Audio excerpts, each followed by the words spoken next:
Hi, my name is Amy Andrew and you're watching Shadow Boxer UK. Hi, my name is Jacqui-Lee Pryce. We're here at BXR and I'm here with Amy Andrews. How are you? Yeah, I'm really good, thank you. Thank you so much for coming. So, first and foremost, I wanted to talk to you, Amy, about the event that you've held here today. Just tell the viewers a little bit about it. Okay, so it's been brilliant. Everyone's come together, worked really hard. The guys at BXR have just, really pulled out all the stops. I'm doing it with BXR and then Haringey, which is my amateur club. So Terry has put on all the different bouts, girls' bouts. So that's been wicked. It's been a long, few months. So it's amazing that she's managed to pull these fights together. Also, we've got some pros down as well, which has been really cool. So Chantel and Terry, who, my eyes go into like big stars because I think they're amazing. Seeing what they're achieving as well in the women's pros at the moment. It's such early days still for women's pros, and they're just really killing it. So we've got that. We've had lots of little kids down as well, showing off what they're doing, which is just amazing, and they'd all beat me up, which is terrifying. Wish I'd started when I was their age. Also, we've got a skills bout today, which is, a massive thing for me. I'm very, very proud to see Emma really achieving in the sport. She's really wanted to get carded for a while. This is her first skills bout, so we're really proud of her. Plus, we've had a panel as well. So, just everyone's come down. Lots of people who are interested in the sport, and everything's come together, so really excited. So I first started boxing in 1997, and there was no events like this or any press coverage, for girls in boxing. Why do you think it's still important for women-only events? So a lot of people ask me this, and it is a little bit jarring sometimes to be like, oh, just girls, and it kind of, I guess, almost goes against what we're trying to do, which is highlight what women are doing, but then it kind of like makes it more like, oh, women can box too and they're special, and it is a bit of a contradiction almost to have a women's only event. But then you look at how many boxing events are going on every day, every week, all over the country, and they're all male events. They're just not called male events.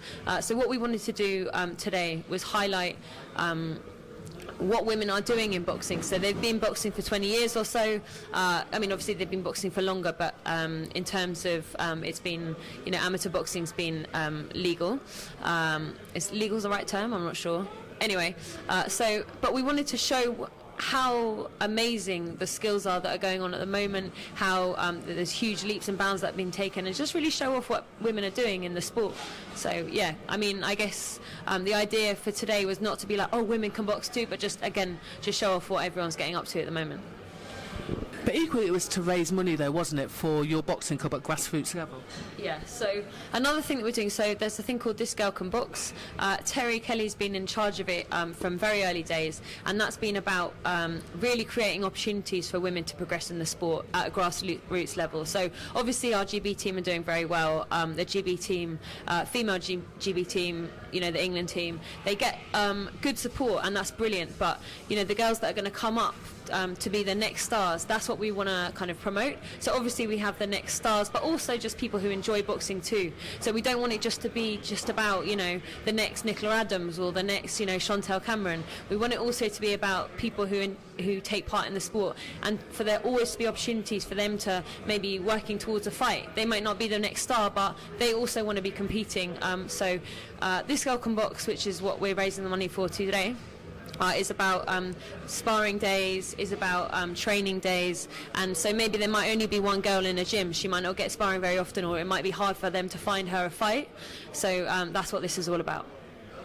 Yeah, it was a really fantastic event, really well attended. I mean, when you're upstairs there, I think what was amazing about it is the juniors, the little kids that were kind of wide-eyed and really enjoying the moment, being around lots of girls and women that do the same thing.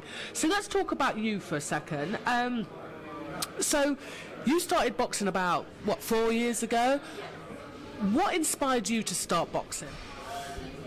So it was a little bit random. I think I tried to do a couple of marathons. I used to do a lot of sport when I was younger, and then when I started university and then work, I kind of dropped out of sport a little bit. It wasn't, even though I went for runs and everything, I played netball, I wasn't staying as fit as I'd like.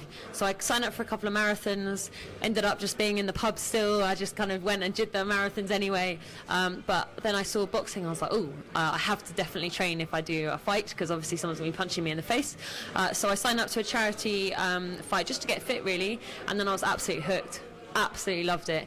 Obviously hitting someone was a little bit intense to start off with, but yeah, then I really got into it. So I think a lot of people start and they go, well, a lot of women start and they go, I'll just have one. That's what I'll do. I'll have one, and then we get bitten by the bug. Yeah. So with that, what have you achieved in the sport thus far in terms of titles, etc.? So the biggest thing that I've achieved was I won the elites, national elites this year. So for me, that I never ever pictured myself doing that. It was a massive deal for me, and I'm so proud of it. Just that was the biggest thing I've done. But I've won the Box Cup, Haringey Box Cup, 3 times now, I think. This year I didn't win it, so that was very disappointing, but I got silver. I have been picked for my mum's from New Zealand, so I've got a New Zealand passport as well.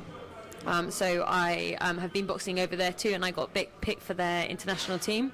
So I've been boxing for New Zealand, which is incredible. I went to the World Championships last year, and I'm gearing up. I've just been picked for their Olympic team, so it's been this long qualification process, which has actually been really intense, really tough. A year and a half, I think it's been going on. So now I've just finally got picked for their Olympic team. So we're going to the qualifiers in February. So that's the next exciting stage for me. Because I was going to say, I mean, first and foremost, congratulations. But I was going to say, is that, oh yeah, I've just won a national title. Oh yeah, by the way, I've been picked to represent New Zealand. So how did that come about? Did you contact them? Did they contact you? You know, how would one box for, you know, the country of their parents? Yeah. Honestly, I think anyone that knows me knows that I'm a little bit intense sometimes. So I sent them an email, and then no one replied. So I just kept calling everyone and emailing, and then I actually got in touch with one of the coaches and joined a club there, because I was going over anyway and I wanted to box. Whenever I go on holiday, I always get in touch with the gyms and stuff for where I'm going, so I go and box there. And yeah, I just thought me and my dad hatched a little plan when I was on holiday with him, and just thought maybe we could get in touch and see what the process is over there. I didn't think, so I didn't think it would come to this, but it has. So I think I don't know exactly the process, but for me, I got in touch with a club over there, and I got in touch with their qualification team. I don't know. What is brilliant about that is that, what I'll do is I'll just take a chance, and then seriously, did you ever imagine that you would be going to the Olympics? Okay, going to the qualifiers for the Olympics. Yeah. Absolutely not. So me and my dad and the rest of my family are really, really excited. So even if I don't get to go to the Olympics, which I really hope that I do, this whole next few months is going to be incredible. So boxing the best people in the world for a spot at the Olympics is just, that's what I want to do the sport for. Women's boxing is just come on so much in the past couple of years, and the standard and the level of international boxers now, and 57, which is my weight, has just become an Olympic weight. So the competition is just really intense. So I get to box the best people in the world, so it's amazing. So yeah, I never thought that would happen. And in terms of your training, so can you go to GB and maybe get sparring there, or where do you get your sparring from? Or, you know, do you have to travel outside of London? How does it work? Yeah. I'm very lucky in Haringey that they've got lots of good female, very, very good female boxers. Ori, she's national champion at 64, so I get to box with her. Dee's there as well, she's very good. There's lots of really good girls there. In London there's obviously lots of good sparring. I've been sparring a bit with Ellie Scotney when she hasn't been beating me up. Sparring maybe is a bit strong, I'm not sure. Yeah, let's go up to Scunthorpe because there's some wicked boxers up there. Gemma, Kirsty, Terry. I'm trying to get her to spar with me, hopefully next time I go up. But yeah, to be honest, and I go to Italy a lot to spar there.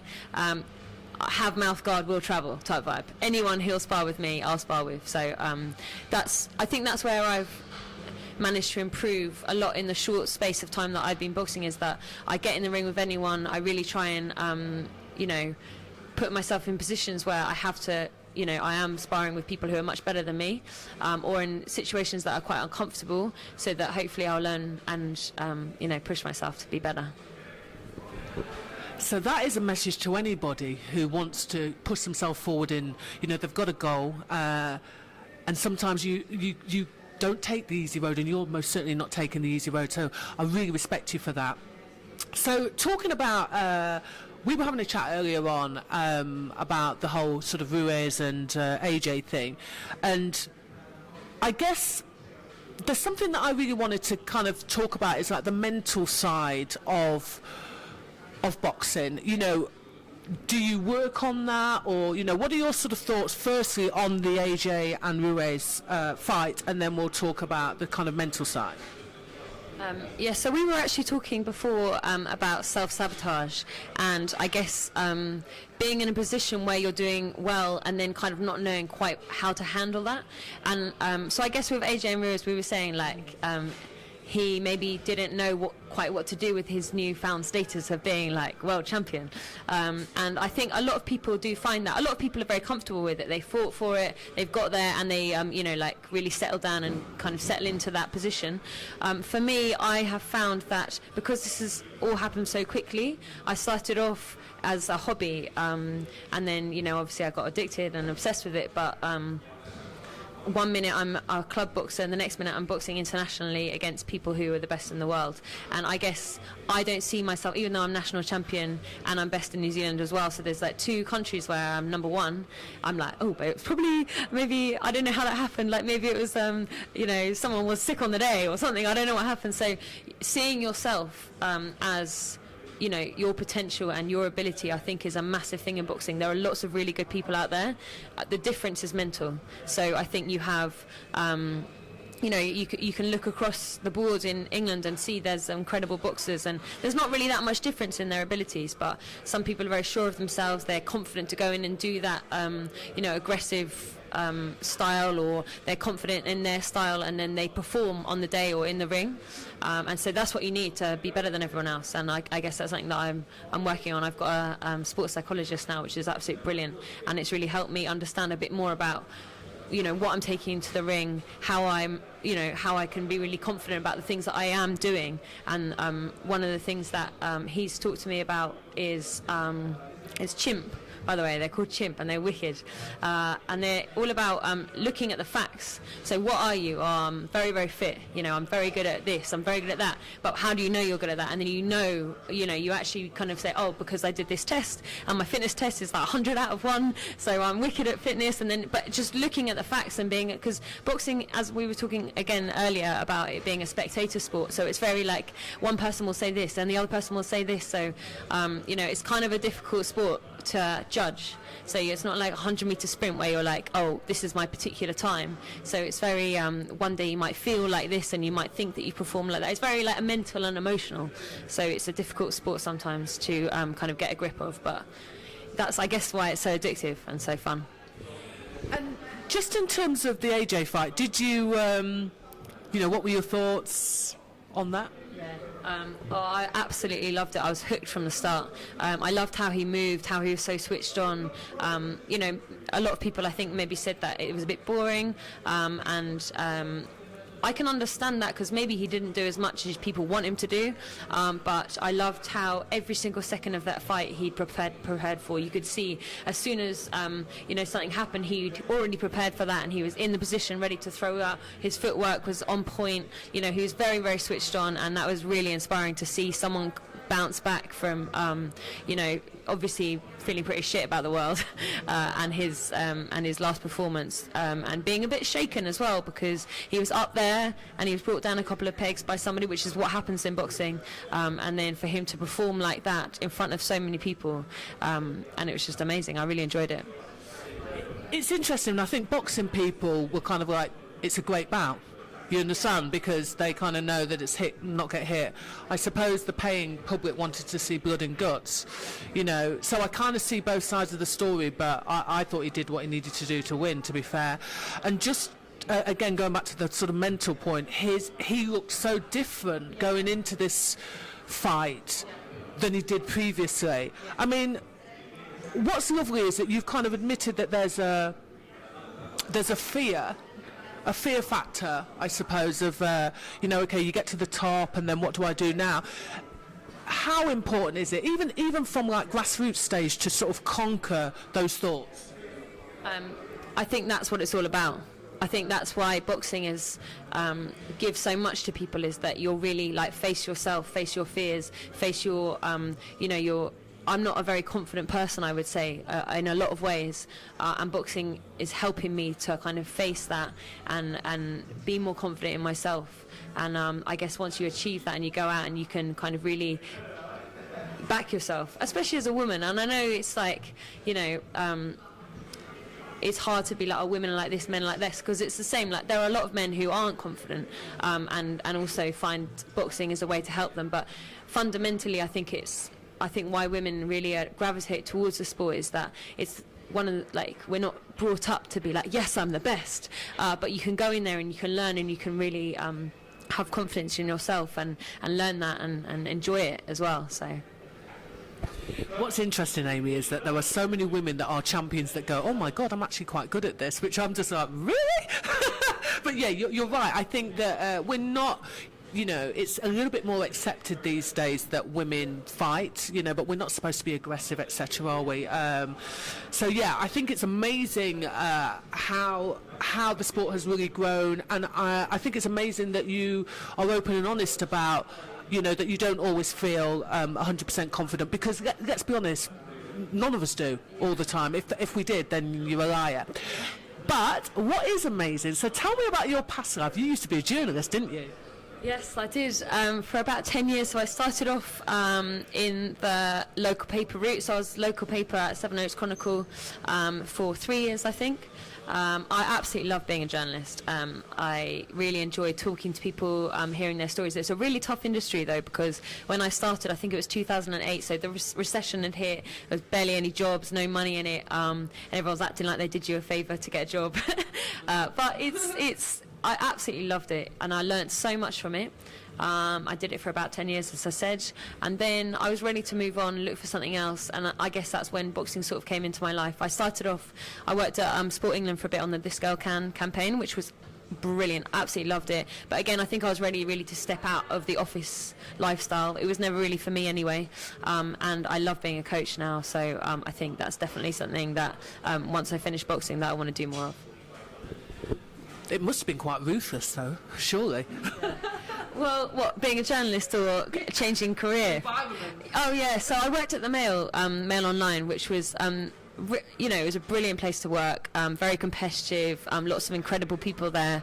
But the sport industry is as well, and I think what anyone finds when they change their career, I think I was 30 when I changed my career, that you bring the skills from whatever your previous job was or your previous life was and bring it to here. So obviously, I'm a bit older, obviously people are like, don't you wish you'd started boxing when you were young? In a way, yes, but in a way, no, because I've come to it from a different perspective. I've made things happen in a few years that people wouldn't have done maybe when they're younger. So, and I've got more confidence in myself, even though I'm like, oh, I'm this, but I still...